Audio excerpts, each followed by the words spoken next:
Imagine leaving everything you've ever known, packing your entire life into a single covered wagon, traveling hundreds of miles across dangerous rivers, endless grasslands, and untamed wilderness, all because someone promised you free land. Now imagine discovering that promise was built on a lie.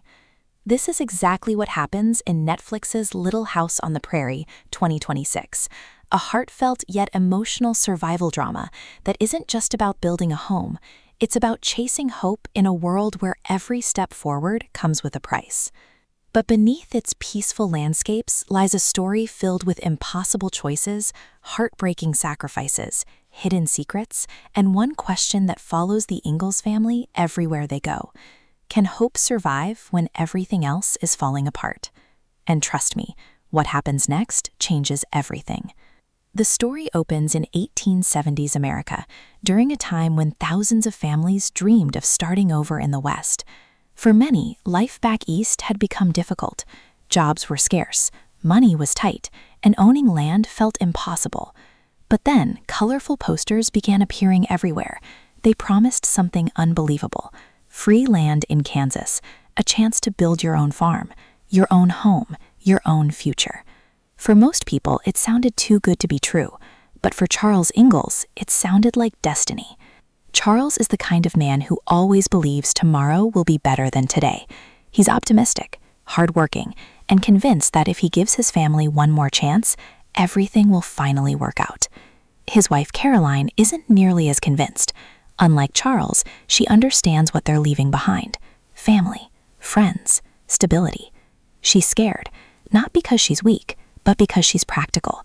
Starting over sounds exciting. Actually surviving it is something else entirely. Then there are their two daughters.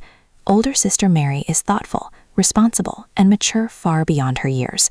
She worries before she acts. She thinks before she speaks. She's already beginning to understand that childhood doesn't last forever. Her younger sister Laura couldn't be more different. She's curious, fearless, wild.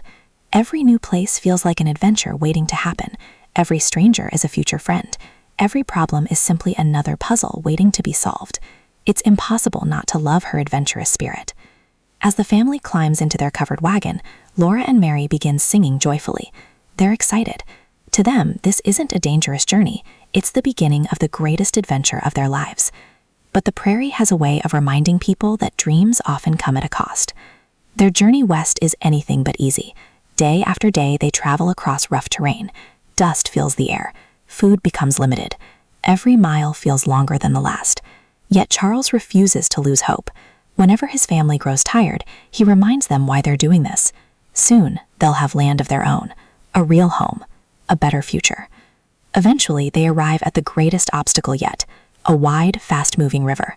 Crossing it isn't optional. It's the only way forward. Charles carefully guides the horses into the rushing water. At first, everything seems under control, but within seconds, the current grows stronger. The wagon begins to drift. Water pours inside. The horses panic. The wheels lose their grip. For one terrifying moment, it looks as though the entire family might be swept away. Even their loyal dog Jack is pulled into the raging river. Laura watches in horror as Jack disappears downstream. There's nothing she can do. The family barely manages to reach the opposite bank alive. They're exhausted, soaked, shaken. But the nightmare isn't over. Laura refuses to believe Jack is gone forever. She waits, hoping, praying. Then, just when everyone begins accepting the worst, a familiar bark echoes through the prairie. Jack comes running back, safe, dirty, tired, but alive. It's a small victory, one that reminds the family that even after the darkest moments, hope can still find its way home. Eventually, the Ingalls arrive near Independence, Kansas. It's not the thriving town Charles imagined. Instead, it's little more than a handful of unfinished buildings surrounded by endless prairie. No church, no school, no proper streets. Just people trying to build a town from nothing. Still, Charles smiles, because all he sees is possibility. He quickly meets a charismatic businessman named Eli James. Eli is exactly the kind of man who always knows the right thing to say. Confident, friendly, persuasive. He assures Charles that the advertisements were real. The land is waiting. The paperwork will come later. For now, pick your spot and start building. Charles doesn't hesitate. He chooses a beautiful stretch of open prairie where he believes his family can finally put down roots. Laura is fascinated. Everything feels enormous. The sky stretches forever. Wildflowers cover the fields. Buffalo roam in the distance. For her, the prairie feels magical. Caroline sees something different. Isolation, silence, uncertainty. There's no doctor nearby. No neighbors she truly knows. No guarantee any of this will actually work. But she keeps those fears to herself because she loves Charles. And if this is his dream, she'll do everything she can to help make it real. Building a house from scratch turns out to be far more difficult than anyone expected. There aren't construction crews, no hardware stores, no power tools. Every single log has to be cut by hand, dragged across the prairie, lifted into place. It's exhausting work. Thankfully, another settler named John Edwards offers to help. John is rough around the edges. He drinks too much, keeps people at a distance, and carries sadness behind his smile. But despite his flaws, he's one of the first people willing to lend Charles a hand. Together, they slowly build what will become the Ingalls family's first prairie home. The cabin isn't fancy. It isn't large, but it's theirs. Watching the family step inside for the very first time feels incredibly rewarding. For the first time since leaving Wisconsin, they finally have a place to call home. But life on the prairie wastes no time reminding them that survival is never guaranteed. One afternoon, while Charles is away working, wolves begin circling the cabin. Laura notices them first. At first, they're only watching. Then they move closer and closer. The girls freeze. Caroline quickly gathers Mary and Laura inside while trying not to panic. Thankfully, Charles returns before the situation turns deadly. The wolves eventually retreat, but the message is clear. Nature doesn't care about dreams. Out here, every day is a fight to survive. As the family begins settling into their new routine, Laura starts exploring the nearby prairie. She quickly discovers another family living nearby. Unlike the other settlers, however, these people have always called this land home. They're members of the Osage Nation. Laura soon meets a young girl named Good Eagle. Despite speaking different languages and growing up in completely different worlds, the two girls instantly become friends. They share games, stories, curiosity. Neither fully understands why the adults seem so uncomfortable around one another. To them, they're simply two children who enjoy each other's company. But their innocent friendship quietly introduces the season's biggest conflict. Because while settlers believe they're building a better future, the Osage see strangers building homes on land that has belonged to their people for generations.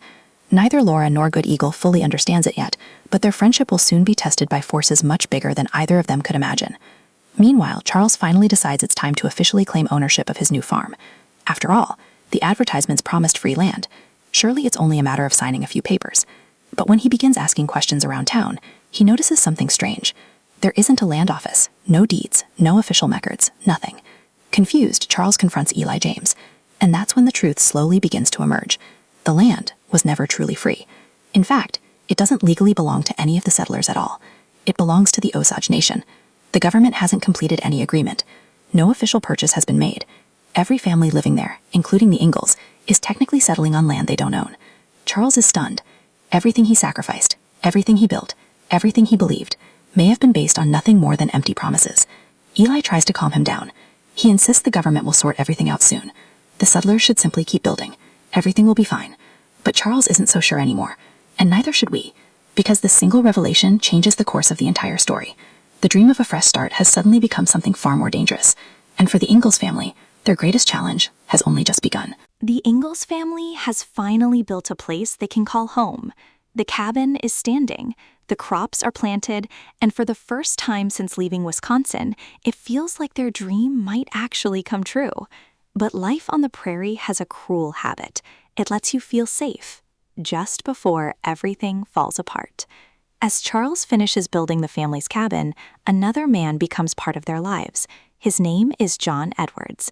He's rough around the edges, a little loud, always carrying a bottle of whiskey, but beneath that rough exterior is a deeply wounded soul. John volunteers to help Charles finish the cabin without asking for anything in return. At first, Caroline doesn't trust him. She notices the smell of alcohol. She notices how everyone whispers about him, and she wonders if allowing him near her family is a mistake. But Charles sees something different. He sees a lonely man searching for redemption. Little does anyone know, John will eventually become one of the Ingalls family's closest friends. While the adults work on the cabin, Laura and Mary begin exploring their new surroundings. Everything feels magical. Wildflowers stretch across endless fields. Butterflies dance through the tall grass. The prairie feels like one giant playground. But danger hides beneath its beauty. One afternoon, Laura and Mary wander farther than they should. Suddenly, 3 strangers appear, a man and 2 women. At first they seem friendly, too friendly. They offer food, they smile, they ask innocent questions, but something feels wrong. Before the girls realize what's happening, the strangers grab them. Laura fights with everything she has. She bites one attacker's hand. Mary screams. The girls are dragged away. For a terrifying moment, it seems no one will find them. Then a gunshot echoes across the prairie. A nearby traveler rushes in. Charles arrives moments later. The kidnappers flee. The girls are finally safe. It's one of the first harsh lessons Laura learns. Not everyone on the frontier is a good person. Out here, kindness and cruelty often travel the same road. Construction of the cabin finally ends. It's simple, small, built entirely by hand.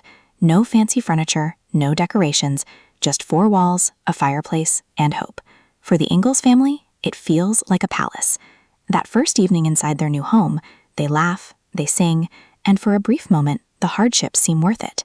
Soon after, the tiny settlement celebrates another important milestone, its very first post office. To people today, that might not sound exciting, but back then, a post office meant connection. Letters, money, news from home. It meant civilization was finally arriving. The entire town gathers to celebrate. Everyone eagerly waits for letters from loved ones. When the Ingalls family receives mail from Wisconsin, old memories suddenly return. Some are comforting, others reopen painful wounds. The letters remind Charles and Caroline that although they've traveled hundreds of miles, their past hasn't stayed behind. Meanwhile, Laura finally begins spending more time with Good Eagle, the daughter of William Mitchell and White Sun. Unlike many adults, the girls don't care about politics. They don't care who owns the land. They simply see another child, another friend. Together, they chase butterflies, play games, and share stories. Their friendship slowly becomes one of the season's emotional highlights. Because while the adults struggle over ownership, the children quietly prove that understanding each other is actually possible. But peace doesn't last long. One night, Charles returns home to discover something horrifying. The cabin has been robbed. Furniture is overturned, supplies are gone. Caroline and Mary are terrified. Laura watches silently. No one knows who did it. Rumors spread quickly. Some settlers immediately blame the Osage. Others demand revenge. Fear begins poisoning the town. But Charles refuses to jump to conclusions. He understands something many others refuse to admit. Fear often creates enemies before facts do. The tension between settlers and the Osage continues growing. The government keeps promising everyone that the land issue will eventually be solved, but nobody actually knows how. William Mitchell finds himself trapped between two worlds. His people are losing their homeland. The settlers honestly believe they've been invited here legally. Neither side truly understands the other, and both fear what comes next. As if human conflict wasn't enough, nature launches its own attack. A strange illness begins spreading across Independence. People complain of chills, then burning fevers. Some collapse in the streets. Children faint.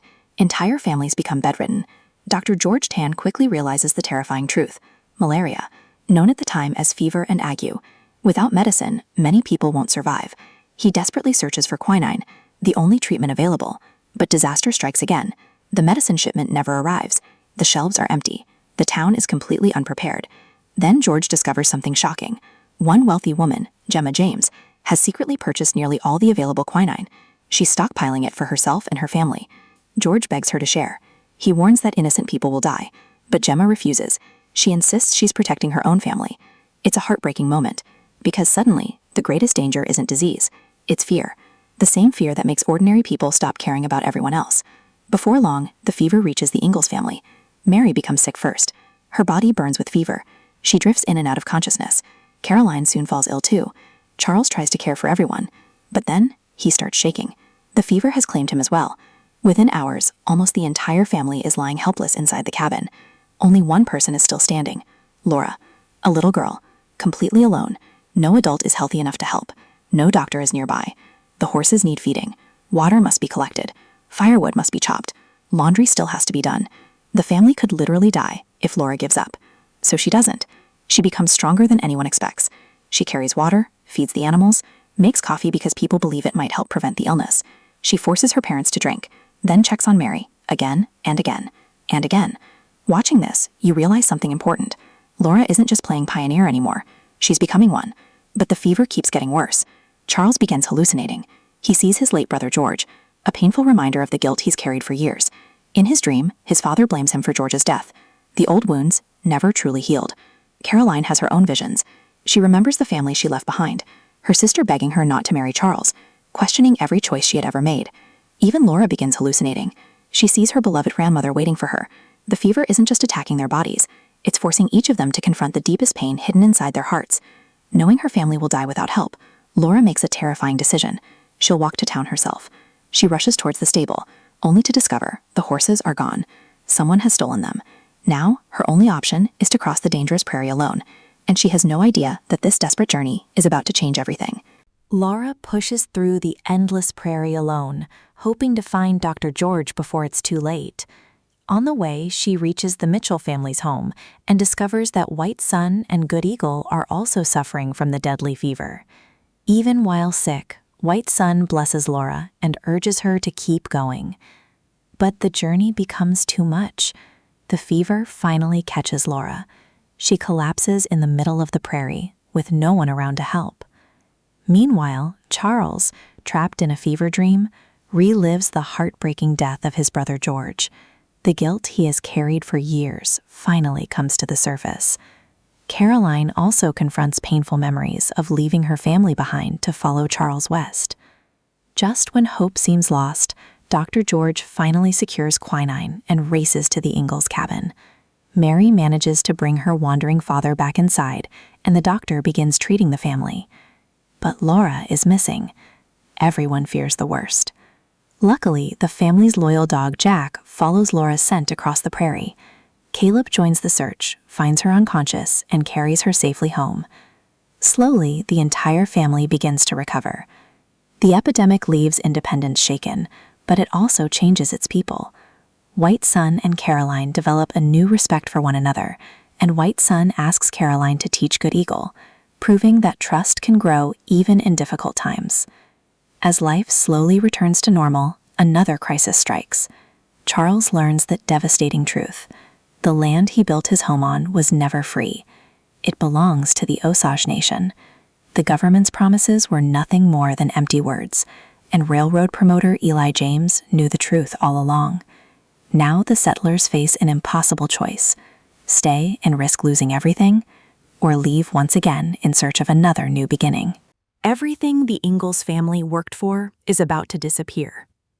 After months of building their home, planting crops, surviving storms, wild animals, disease, and endless hardships, Charles finally learns the painful truth. The land he believed was free was never legally his. It belongs to the Osage Nation, and the government's promises were built on uncertainty from the very beginning.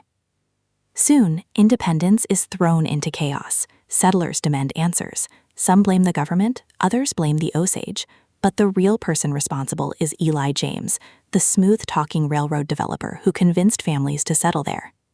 His real goal was never to help struggling pioneers. He wanted enough settlers to attract a railroad, increase land values, and make himself rich. Charles feels completely betrayed. He realizes that his dream had been built on someone else's loss. Meanwhile, the Osage community faces an even greater tragedy. Government officials arrive to negotiate what is presented as a treaty, but everyone understands the painful reality. The Osage are being forced to leave the land their families have called home for generations. William Mitchell tries to protect his people while keeping peace with the settlers, but there is no perfect solution. White Sun knows that leaving means losing more than land.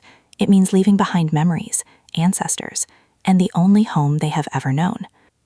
The most heartbreaking moment comes when Laura learns that Good Eagle will also be leaving.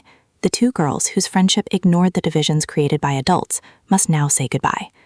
They hug each other, promising never to forget their friendship. It becomes one of the most emotional scenes of the season because Laura finally understands that history isn't just made of heroes and villains. Sometimes ordinary people are simply caught inside events far bigger than themselves. As Founders' Day arrives, Independence prepares for a celebration. The town decorates its streets, music fills the air, children compete in games, families gather together. On the surface, it looks like a joyful festival, but beneath the smiles, everyone knows difficult days are ahead. Mary is chosen to deliver a speech, but at the last moment, Laura takes her place.